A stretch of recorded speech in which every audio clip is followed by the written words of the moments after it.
welcome back to the World Lens podcast. I am your host, Michelle Evans, and today we are featuring another WTCI member. But this episode is somewhat special because this name and voice should be very familiar to you all. I'm going to be chatting today with my co-host, WTCI board member, and president of McIndoe Risk Advisory, Bruce. Bruce McIndoe, how are you? I'm doing good. Dealing with the You're on cold. the other side of this right now. Yes, I was just thinking, it's not often and I hardly ever talk about myself, so it should be This will interesting. be a great opportunity. Our Yep, listeners can get to know you more, and I can get to know you more, which I'm excited about. cool. So, every time we're on this show together, we discuss big world events, but today we're going to talk about you. Yeah. So, let's start with it.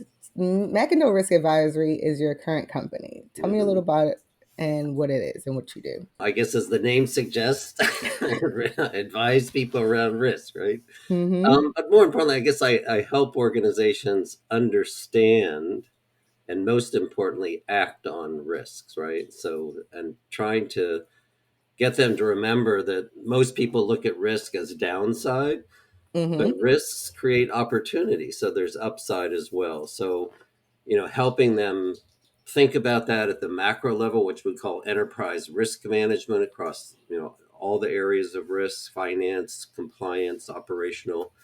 But I focus primarily on the operational risk, which is where all Okay. the, things that I do come in. And but I'm spending a lot of my time evangelizing operational resiliency and how organizations can work holistically to manage the poly crisis world that we're in. So that's what I do. I never would have thought that I would need, like in a company, I would never thought that that would be something that someone would look for, someone to advise them of the risk. How long have you been doing this company? Well, I started the company I had a global intelligence company supporting essentially the global 3,000 called iJet International since 1999, and then it was rebranded WorldAware, and then we sold it in 2020 to Garda Worlds, now Crisis 24. So, through that arc has been this particular, working with global companies to manage primarily operational risks to their Hmm. facilities, their people, their information in a holistic and integrated way. Nice. So when we asked and you graciously agreed to be the co-host of this podcast, we did so because you have such a broad area of expertise. hmm You've been a professor and a founder. You served on several boards, including ours, and hmm worked with NASA and the Department of Defense. How did you learn how to do all of this? You seem like you just are like a jack of all trades, it seems. Tell me a well, little bit about it and your past and your history. I think I would start this with I'm intensely curious with a Hmm. dash of ADD. That's one way to put Yeah. it. So my father was in the Air Force, a physician. I grew up in my youth and actually outside London in Uxbridge. So Oh, my how long were primary you school there until? years. Yeah. And then as I was finishing sixth grade, he was relocated to Biloxi, Mississippi, which is Oh, where I finished high school. And in high school down there, I rebuilt a VW Bug into a dune buggy. I worked in construction and had did plumbing rounds with a plumber and learned the plumbing trade. And I was deeply involved in the Boy Scouts. Every summer, I was a camp counselor and hmm. at summer camp, the Scout camp, and the Order of the Arrow, and those kinds of things. So so that kind of gives you a sense of like everything fun, just go play with stuff. Yeah. And then I went to undergraduate school at Allegheny and got my degree in physics. My focus was on high energy physics. Hmm. And so after graduating, and this is also kind of just interesting, the only resume I've ever created And the only job interview I've ever had in my life was when I came out of college to Computer Sciences Corporation to get a job at NASA. That is very cool. I wish I could say the same. Yeah. Anyway, so I got a chance there to work space programs and those kinds of things. I had through CSC started my master's degree at Johns Hopkins at the Applied Physics Lab, thinking I would stay in the astrophysics, Hmm. high energy physics. But then I got into computers, and I switched to computer science and got my master's in computer science. And I just love getting down to machine level, machine language and microprocessors and Hmm. all kinds of things. So it was great fun. And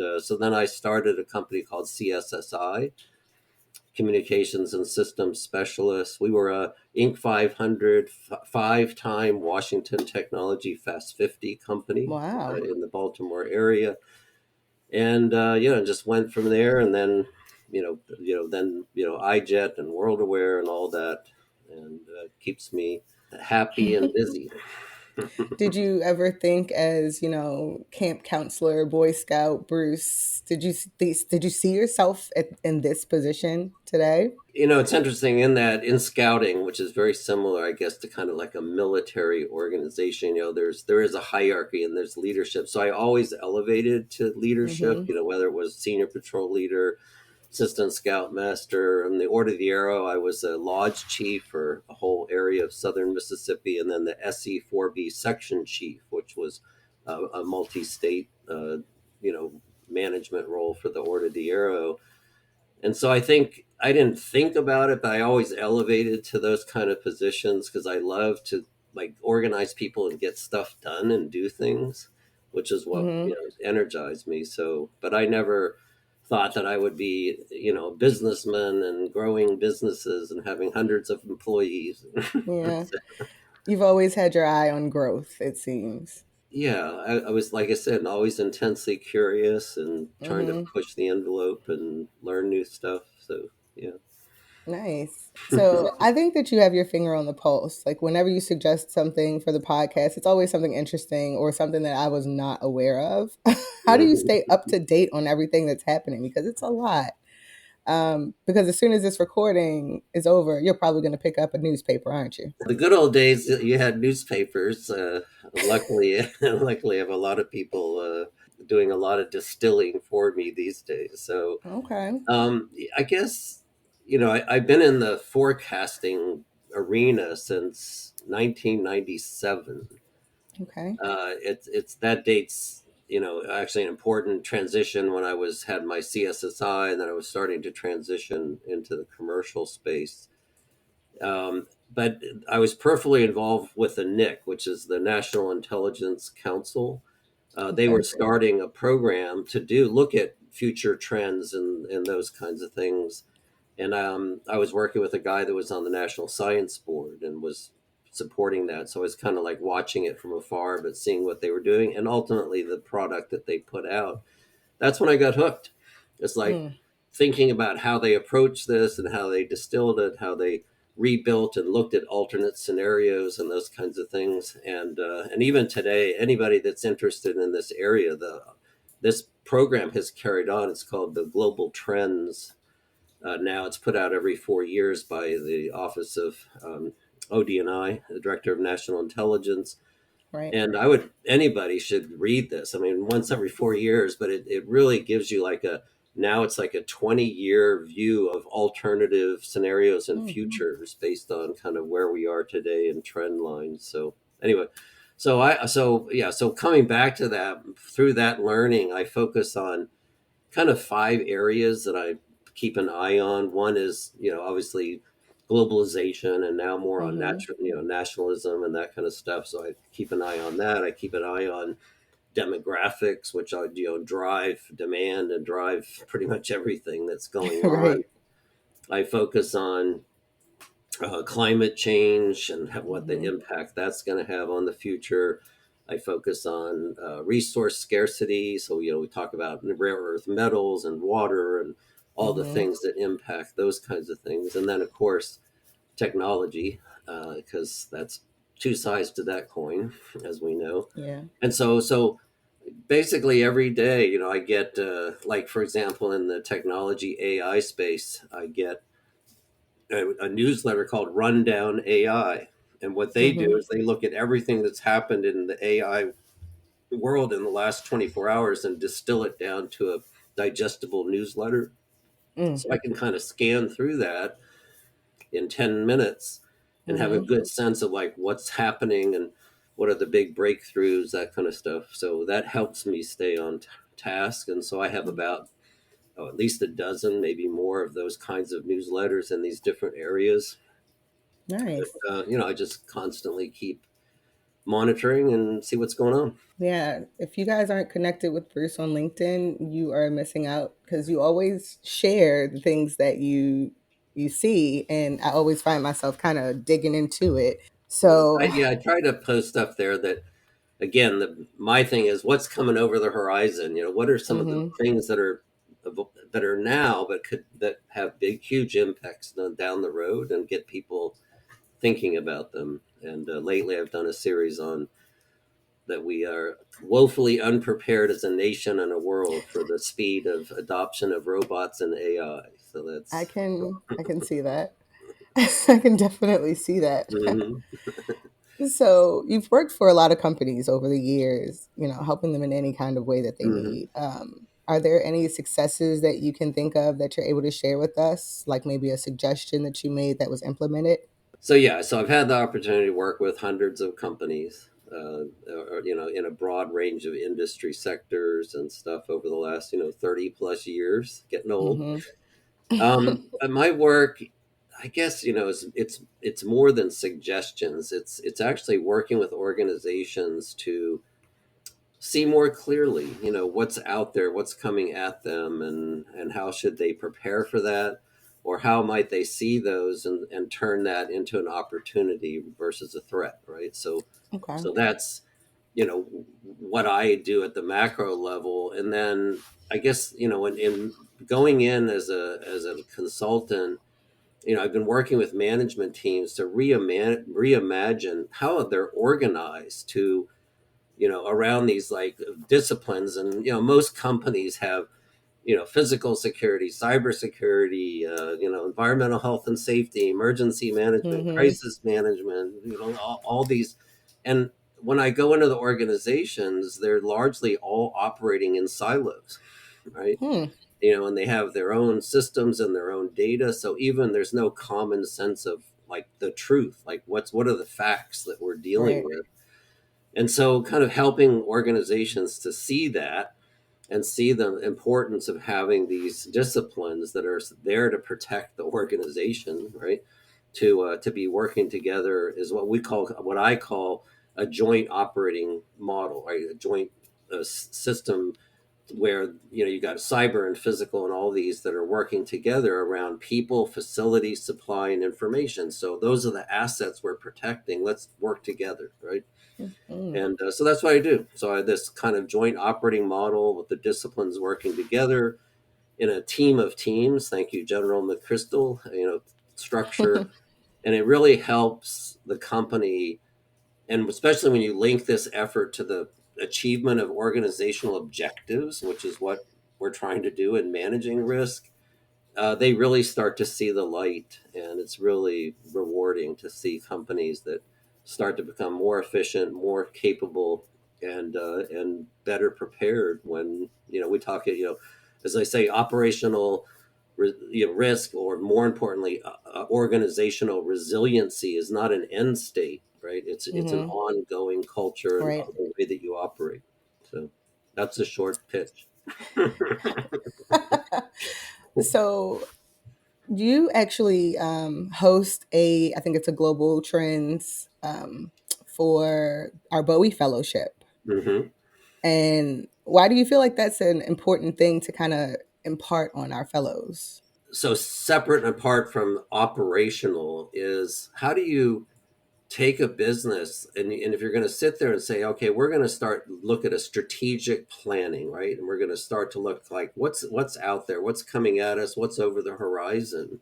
Mm-hmm. Well, that fundamentally, that horizon scan, right, or that environmental scan is what we're talking about. Like what's Mm-hmm. out there? How do you organize that? How do you kind of, and how do you even go at it? Like where do we want to look? And whether it's the five that I just talked about, geopolitical, blah blah blah, or whether it's focusing more on like PESO, which is political, environmental, legal.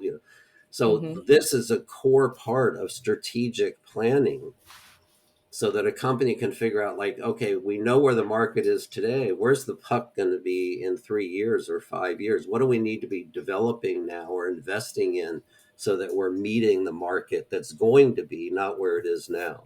Mm.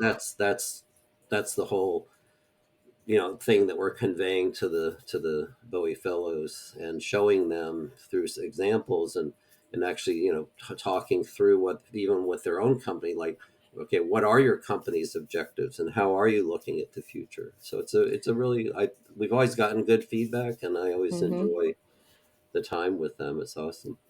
Yeah, I'm sure that's like invaluable insights that they are grateful for. Yeah, it's insights, but more importantly, how to do it themselves, and not rely on, but be able to take all of this swirling information, and Mm-hmm. kind of get it focused on, what does it mean to me? And I also, convey to them that you can step back from this, and you can look at this personally, Mm. right? Yeah. It's like, okay, let's look at AI and technology. What does that mean for you? What does that mean for your children? And where Yeah. is it going? And how might you better prepare now for what's coming? And I used to say in 5 to 7 years, and now I'm saying in like 1 to 3 years. I mean, the level of It's gotten acceleration shorter. now is just mind blowing, right? Yeah, And so for again, so sure. so this concept of risk management can go from a massive, global, multinational corporation, but it can also be applied to your personal life. Yeah. So, So you're also very well traveled. We saw too your much. frequent flyer miles and it's insane. Um, Yeah. but you were just chatting about your schedule and you're constantly like jetting around the world. Is there Mhm. anything that you've picked up in your travels, maybe like a cultural practice or an observation that you've incorporated in your own life, or is something that you do with your clients? I guess for first off, having traveled, I've been in 63 countries, right? So quite Wow, all over the place. But that's you know, impressive. the opportunity to travel is a privilege of the developed part of the world, right? Mm-hmm. The more developed countries. So one, it is a privilege, and I think the learning that I would impart is, early in my career, I would pop in and out of, whether it was Kuala Lumpur or Sydney or wherever it was. I would go there, I'd do my work, and then I'd come back, to the demands of a growing family, and scouts Mm-hmm. and all the things that I was doing with them. So, and I, at some point in there, luckily early in my career, and I can't remember actually who it was, but basically said, Bruce, like, you've been to these places, but you haven't been to these You places. haven't experienced it. Yeah. And he said, you really need to take a day, just always add a day to your trip, to experience the local people, the culture, and so I took that to heart, and it has been a firm for me. I'm going to be heading off to Dublin for a big security conference in March, Of and course you are.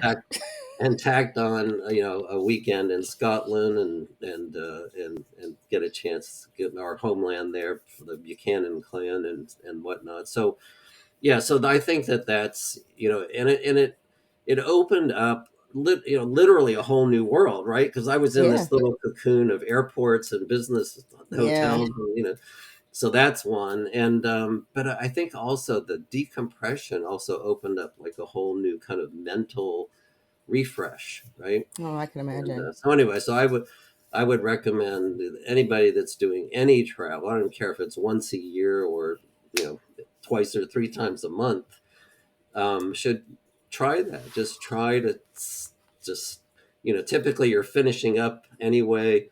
Take that time, have the next day, come back. Yeah. It Is really there like makes a one difference. place in particular that you found to be like the most impactful for you? And my son is there now, living is in Japan. I Mm. have always respected and enjoyed and had great. Had an office in just outside Tokyo with my prior company, and yeah, the sense of community, the sense of responsibility, the sense of civility, and then the history is so rich and so deep, and it's Mm-hmm. beautiful. I last year for my birthday, I took my two boys and we spent a week up in Hokkaido, which is the most northern island of Japan, and drove around, and it was just completely amazing. And so yeah, I've always enjoyed from the beginning my first visits there decades ago, and then now even more so with my son there.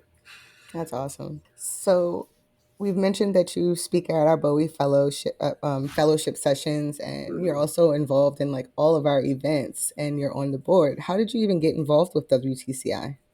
Got to remember I'm old. So I don't know when WTCI actually started. My It came into my focus in 1991, So when they and were fairly young. yeah, so I should have looked up and I forgot. Anyway, but so that's when I was at CSSI and had that company and was doing work for NASA and intelligence community and others. And so we were awarded the Greater Baltimore Council. Mm-hmm. It's like a business association for Baltimore, right? And they would do Mm-hmm. awards every year, similar to the WTCI. Mm-hmm. And we were awarded the Venture Award for Outstanding Achievement in Baltimore, right? And anyway, so at that time when I was getting the award, they were announcing that the WTCI was now a member of like the National World Trade Center Association, Mm-hmm. and had the World Trade Center Tower there in Baltimore, that they were kind of the caretakers, or the Mm-hmm. the people that linked that to the association. So that's how I got to know that. And then when I started my new company in '99, and had sold the CSSI, called iJet Intelligent Risk Systems at the time, then ultimately became iJet International. Mm-hmm. In 2004, we were awarded the Maryland International Business Leadership Award, right? Yeah, And so that's how, kind of that initial, and then had been involved and engaged with the Institute ever since. that's awesome. You You are definitely a staple. You I can't think mean, we've WTCI had without thinking Bruce. So one of the topics that we've spoken about is megatrends. Megatrends, right? Yeah. We talk about things like AI and climate change. What Mhm. megatrend are you feeling the most pessimistic about right Oh now? gosh, we're supposed to say what's so good, right? I think clearly, having obviously do a lot of briefings on this. One of the key driver disruptors is this whole originally shift toward increasing globalization, right? And these Mm-hmm. connective tissue globally. So watching that, and then of course in the last decade, it's been deglobalization and rise of nationalism. So I would have to say out of the spectrum, that's where I would say we're we're failing globally, Mm-hmm. and can it get sorted? I think this could easily devolve into, at least in the near term, two separate kind of economic unions, economic structures, even could be currency. You could have this like Chinese led business and economic model, then you could have this Western US led, you know Mm-hmm. out there completely fragmenting global trade and how commerce is conducted. So that's a possible future state. But but when you don't have the stability post World War II of what we've had with kind of this US led world order, Mm-hmm. now as it becomes looser and more fragmented, and like there's no boss, there's no police, then Mm-hmm. bad actors act badly. And we've seen that with Putin and others. Mm-hmm. So that's, I guess, more, that's what I would say most concerned about, how we navigate as humankind Hmm. through this transition. You know? Hmm. And then we have rising in India too, so it's not necessarily bipolar. India Oh is going yeah. to have to kind of straddle both of these massive kind of reformulations, and we'll see how they play into this as well. Now, what trend are you feeling optimistic about? Oh, that's an easy one. uh, Technology. I always finish all my presentations because they are heavy, and I have a nickname, Doctor Doom. Oh, stop. But anyway, I always finish with reasons for hope. And Okay. so I always finish with technology. And, when I talk about technology early in my briefing, it's about, there's two sides to that, right? The Mm-hmm. challenges, just like I said, robots and AI and displacement of workers and those kinds of things. But at the end of the day, when you actually in balance look at the kinds of technology around, obviously AI, but energy storage technology, medical advances in biotechnology, even water desalination and purification. I mean, if we can, and we are through membrane technology and other technologies, uh, getting to the point that we can more cost effectively transition salt water to fresh water, right? So Yeah. that's huge. When you think about right now, there's Yeah. water scarcity. Like Yemen Yeah. has virtually no water, right? And then Saudi, but in Africa, but look at the oceans that are sitting there, right? If we Yeah. can. So Yeah. anyway, It's so very there's so much of that in the technology realm that I see and track, and a very positive, um, that we can actually navigate through the challenges that humans have created with technology evolving, and kind of sort some of this out. So that's the positive, optimistic side. seems like as humans we're always kicking ourselves in the butt. So one of the other things I've heard you talk about is companies being reactive instead of proactive. Hmm. Obviously, the answer is going to be different based on what industry you're in, but like, what's one piece of advice you have for companies looking to be more proactive? Yeah, I guess this comes back to like opening this conversation more broadly. Being proactive Mm-hmm. and reactive is applicable, one, to any industry, any company, but it's also to you and your family, Yeah. right? So when you step back and say, being proactive means keeping an eye on the near term, but also on the long term, right? So that you're sitting there saying, okay, right now I'm going to focus on, like, what bills do I need to pay, or what's going on in my market, or whatever it is, and how is Trump's wild outrageous statements going to affect me or not, those kinds of things. So that's Mm-hmm. important. But also it's like, okay, but where are things going, like we just talked about with technology and Right. globalization or deglobalization. So again, you can bring that from a personal perspective, you can bring it from a company perspective. And being proactive means not just recognizing it. This is the act part, right? Is like actually do something. It's like, okay, what can I do to mitigate the potential impact of that? Mm-hmm. Or what can I do to take advantage of that? What do I need to do differently today for something that might be coming down the road, right? And then Mm-hmm. that's kind of like the steerage part of it. But then if something does hit you, let's say that you have tariffs thrown up at you, right? or you lose your job. Mm-hmm. Okay. So, okay, now we knew the tariffs were probably coming. We didn't know whether it was going to be 60% or 10% or whatever. Right. Well, we have time to plan. And most companies right now are just accumulating what we call safety stock, right? I mean, just Okay. like buying like months or quarters or even a year's worth of supply now, investing that capital to be able to work through this increase of tariff and the ultimate Right. cost to their consumer, and they can spread that out and have the pain be less, right? And so Mm-hmm. the same thing with your family. If you lose your job, do you have like resources that Savings. you've saved up that you can get through this and that kind of thing, Mm-hmm. right? So that whole preparedness and ability to respond is all wrapped up into this concept of being proactive, and that's what I do all the time. Doesn't that cause you some sort of anxiety at some point?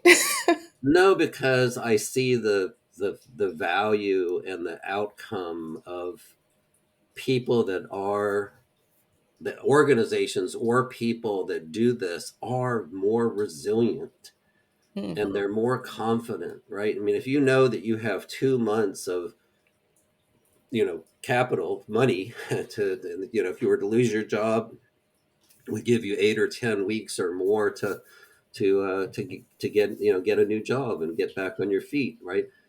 That's huge. That's mental health. That's, obviously for your family and that kind of. So just mm-hmm. even at the personal level, but businesses are the same way, that it changes the whole nature of the business when they're more confident, they're more prepared, and they can actually see that if this was to happen, we have a plan.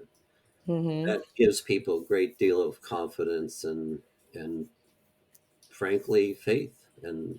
in their organization and the people that are running it, that they can see that they're ready for problems. So Nice. that's the goodness of it. Oh, it's always so fascinating talking to you. I say every time we talk, I want to be like you when I grow up. Intensely curious with ADD. Okay. Yeah, why not?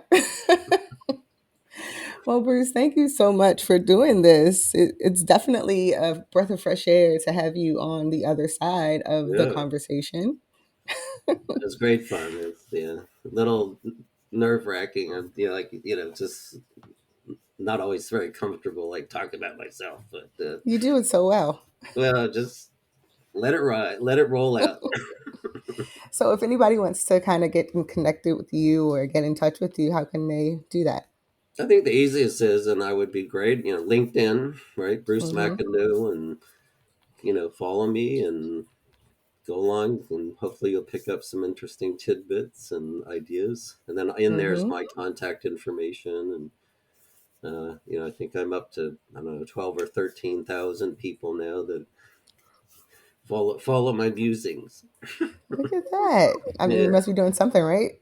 I think it's just being around for a long time. Well, thank you all for listening. If you want to catch up with Bruce in person, just come to any of our WTCI Yeah, events and you will see him there. But please visit us online at WTCI.org or follow us on social platforms at WTC Institute. We'll see you next time. yes, we will.